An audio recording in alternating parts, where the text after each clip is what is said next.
Hello there everybody, Sam Strains here, welcome back to the Railway and welcome to another Bachmann steam loco review.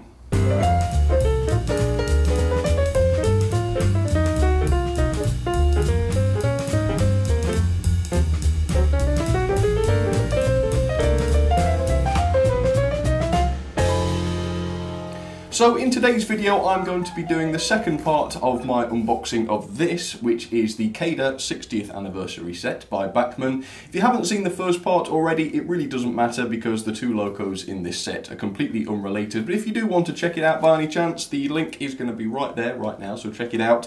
Last time I looked at the J72, which was slightly disappointing. It was a very old model, and that combined with all the mistakes on the packaging and paperwork spoilt it very slightly, but I have really high hopes that the second loco in here is going to be way better. So as you can probably tell, the second loco just here is the Standard 4, the Standard Class 4 from the BR era of course, in this beautiful BR green, and at the time this set was released this was the newest model in the Bachmann range and it represented the most ultimate modern standards you could possibly imagine. It's 10 years old now, so it'll be very interesting to see how this has held up, but I'm sure it will be an interesting review nonetheless. Anyway, if you're interested in the Bachmann Standard Class 4, I've included a link in the description. They're still available to buy now and they are beautiful things, so if you're at all interested in them, check out that link and you'll find out how much they cost and see what different liveries are available. Anyway, let's get started then and we'll get this Standard Class 4 out.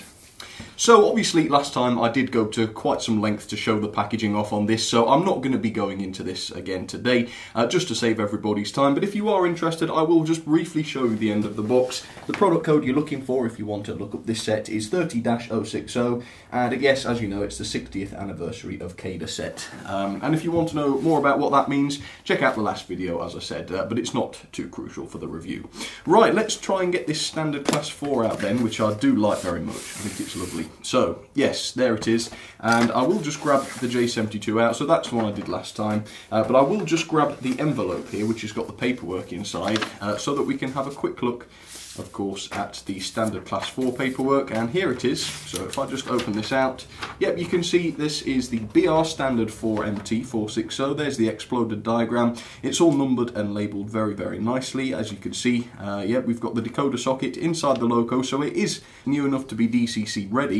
It's just that the decoder socket is in the loco and not the tender, as it is these days, but that's not a huge problem. And then on the back, yes, this is quite handy as well. It does show you exactly how to remove the body, which is fantastic. A lot of manufacturers don't demonstrate how that works. And then there's some hints and tips. I can see some very useful information about running in, body removal as I've said. What's this? Buffer beam pipes and front. Oh, okay, so that's how to fit detail and things. Yep, quite a good bit of paperwork, but of course that's not really what we're here for today. So let's get this beautiful little loco out. And I say little because I'm quite used to the Black 5 and the Standard Class 5. And compared with those, this is definitely a little bit smaller, which is quite nice to see for a change. I really do enjoy this.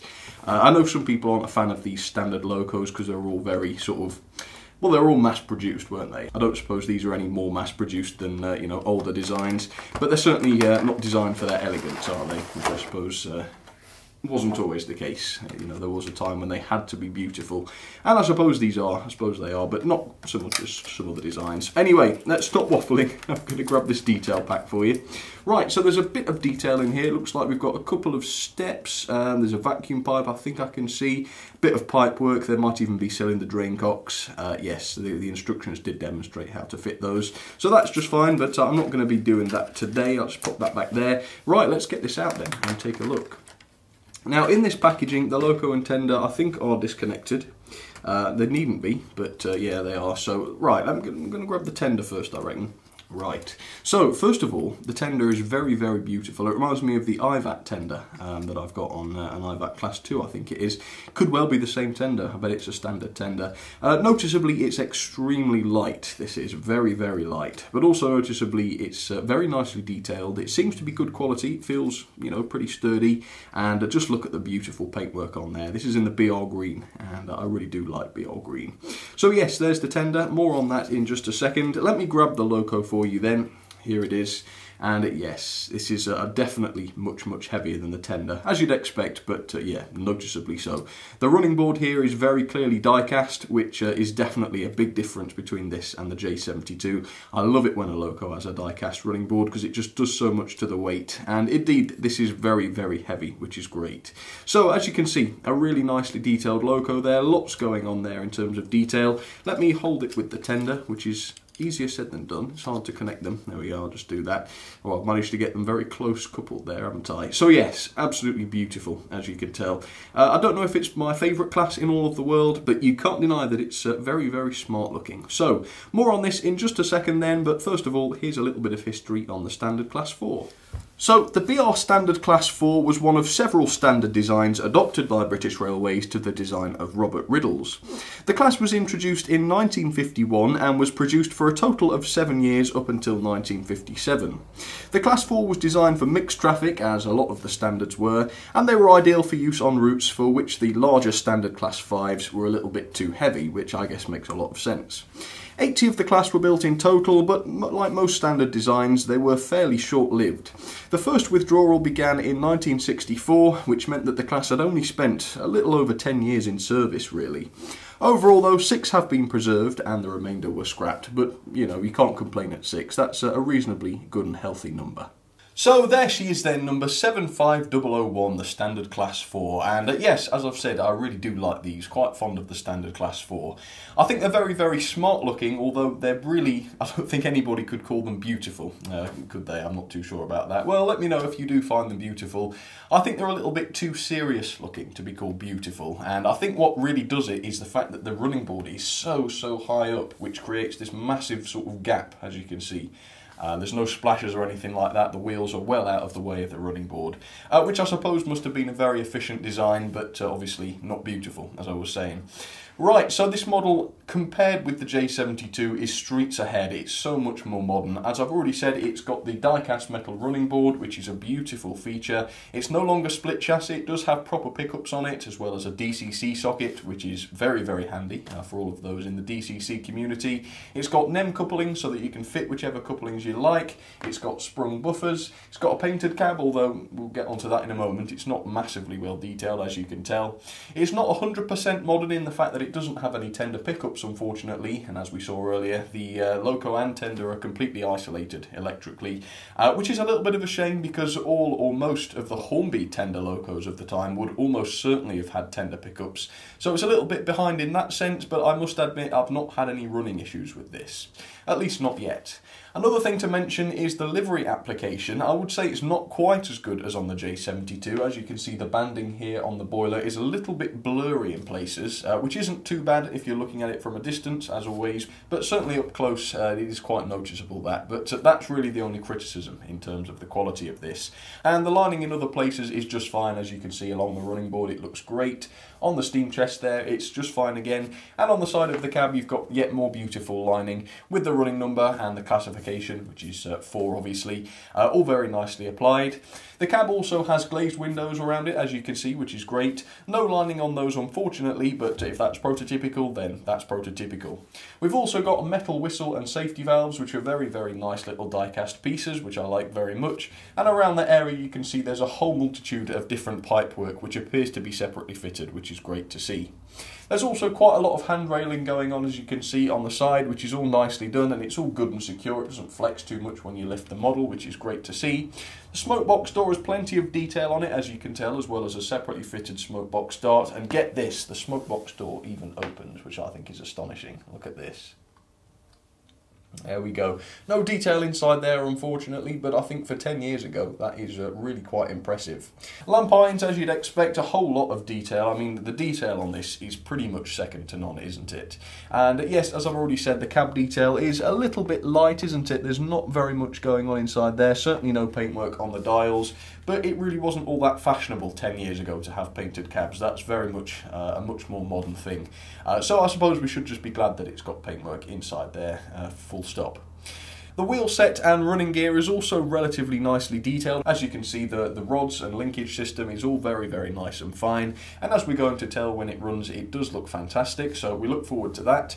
Apart from that, I think that pretty much sums it up. As you can see, there's loads of separately fitted work going on here, especially on the side of the boiler there. It looks great. Yeah, I mean, it's a standard class 4, isn't it? It just looks the part. So yes, thumbs up. It's definitely a clear improvement, I would say, on the J72. Let's take a look at the tender then, because I really do like this tender. It's just got such an unusual shape, and where the loco is quite sort of free of all style, I think somehow this tender has got a lot of style, especially the massive coal load that Bachmann have put into this. I don't even know if that would be physically possible. Surely that would spill out, but yeah, nonetheless, it looks good to me. So the late British Railways crest there is very nicely applied, as is the lining which surrounds it, and as you can tell, there's a whole lot of riveting going on the tender there, which is always great. You have got painted axle boxes there, which makes them stand out quite a bit. Quite a modern feature that. You certainly wouldn't have been getting that on earlier steam locos. And if we look just between the frames there, you can see just about the water scoop, which is pre-fitted, and also the brake rigging is pre-fitted as well. Around the back, you've got separately fitted handrails, a separately fitted ladder, which is very, very nice to see. The NEM couplings, as we've already mentioned, yet more sprung buffers, which is great. And I've already touched on the coal load, but as usual from Bachmann, it's a little bit glossy looking, but presumably it is removable. Well, let's hope it is. I'll have to look into that at some point. But yes, it's just the shape of the tender, I think, that does it for me. Yes, really quite enjoy that tender. So there we go. There is the Bachmann Standard Class 4. Really not too bad, and especially when you consider that it's 10 years old, it still holds up to modern standards really quite nicely. Right, well, that's enough of looking at her then. Let's get her down onto the track and see how she runs. So there she is then, looking lovely down onto the track, and I thought today, just rather than doing things exactly the same way every time, I would let the review engine take the middle line today, so shouldn't make too much difference to the test, but anyway, here's what she's going to be hauling. So she's a mixed traffic engine, so today, as you can tell, she's got some freight to pull, some goods. It's a bit of a mixed freight train, as you can see, so hopefully that will be a good test of her pulling capabilities. But for now then, let's try her slow speed. She is parked right on an express point here, so it will really test whether or not the lack of tender pickups is having a bad effect on her, but let's see. So let's give this a little bit of juice. I'm going to just turn the controller up very slightly. There we go. And as you can see, for a 10-year-old model, the slow speed is just absolutely astonishingly good. Let's try backwards. And she is, as I say, on an express point just here. Now, I don't think there are any proper bearings in this model. I think the axles go straight onto the chassis, from what I remember. So given that that is the case, I think this isn't too bad at all, is it? Look at that. And of course, if I speed things up a little bit, it's just as good. Really quite an impressive loco, this. So yeah, I think that basically demonstrates it, doesn't it? And yes, no problems at all on the express point. So let's back up to the train then and get it coupled. There we go, steadily does it. There we go, it sounded like a good coupling to me. Is she still in focus? Yeah, more or less. Now, when I tested this train with her, I found that it's very, very close to her limits. And if I give her quite a bit of acceleration, which way is she going? Right. Yeah, if I give her quite a bit of acceleration, you should see some wheel slip. So here we go. I don't know if you will have done or not, but this section here seems to be very slightly uphill. And that's where the wheel slip is at its worst. Right, let me show you what else is going to be running. So today I have the theme of standard locomotives. So on the outside line, yes, it is the outside line, I'm getting confused here. We have the Standard Class 5, which does have a little bit of a poorly motor, but once she's warmed up okay, she runs fine. So there she is with a sort of bird's eye fish fingers train, which I think is quite nice to see. Now on the inside line, we have a little bit of an odd one out here. This is the Class 2, although I'm going to admit to you that this is of course the IVAT Class 2 and not the Standard Class 2. Now I've slipped it in here because in reality the design that later became the Standard Class 2 was very, very similar to this, I think anyway. I apologise if that's not true. So I thought I would, run her anyway, but yes, I will just point out this is the IVAT version. There are lots of other engines to spot on the layout today. This is an odd one out, but this isn't the odd one out, so see if you can spot what the actual odd one out is in the sidings and things, and enjoy the running session, and we will see how the Standard 4 gets along. So while I'm waiting for the Standard 4, we have the lovely IVAT Class 2 just coming by, which I still need to review, I think. That's a really nice one. And just in the nick of time, here comes the Standard Class 4, and as I say, I get the feeling that she is getting close to her limits with the load on here, because there's a hint of wheel slip, but also when she gets onto a slight hill, and as you know the room does slope up a little bit. It's not as bad this side as on Gordon's Hill because there's no curve, but when she hits a sort of slightly steep bit of track, you get this really rough, sort of angry sound coming from her, which tells you that she's having to work hard. I wouldn't want to run her like this all day, but for half an hour while I film this, I think it will be okay. And there's the Standard 5. Not doing too bad, considering that her motor's a bit dodgy. I have had the motor apart to try and fix it, but it's not really made much of a difference. And there's the Standard 4. Like I say, I don't know why, but I'm fond of this one. Because it's an ugly thing, isn't it, let's be honest. But for some reason, I just really enjoy running her. And she's already been in a couple of running sessions already. So yes, expect to see more, I guess. And there's the lovely IVAT again. Not the only IVAT on the line today, and yes, that is a little clue.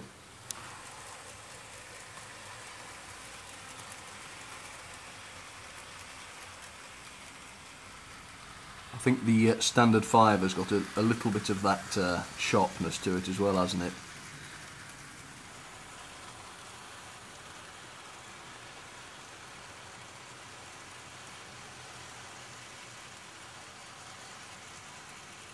So here are my ratings then for the Bachmann Standard Class 4. First of all, detail 4 out of 5. To be honest, for the age I was super impressed by the detail.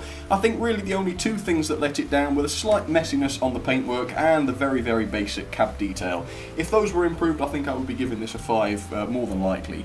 Power 4 out of 5. As you can tell, she's just struggling with this load very, very slightly, although it's not the smallest load in the world, so to be honest, it's not too bad. So I've mocked it just above average, a 4 out of 5 there. Slow speed though, as you could clearly tell, really quite impressive. It had to be a 5 out of 5. Super slow. She has no tender pickups, which is a shame, but it doesn't seem to affect her too badly. Quality then, 4 out of 5. Again, I've just knocked that one mark off for the fact that there is no tender connection and no tender pickups. That's a little bit of a shame, but apart from that, I can't fault the build quality. Very, very good, sturdy design. Value then, the RRP for these, quite shockingly, is £140, which I think is an awful lot for what is now quite an old loco, which is just okay. It's not an outstanding model, and that is really quite a high price. I can sort of see where they're coming from because it does have a lot of die-cast work on it, so I guess fair enough. I've given it just an okay 3 out of 5, middle of the road. Overall then, that is 7.84 out of 10, not a bad score by any means, and into the ranking she goes at 22nd, just there, above the Bachmann A1 and below the Hornby Sentinel. Yes, not too bad at all. Oh yes, see what I mean, little bit of wheel slip just there. I think actually there's a little bit of a hump in the carpet.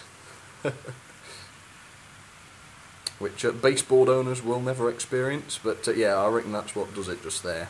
But no, it's a good test of their strength.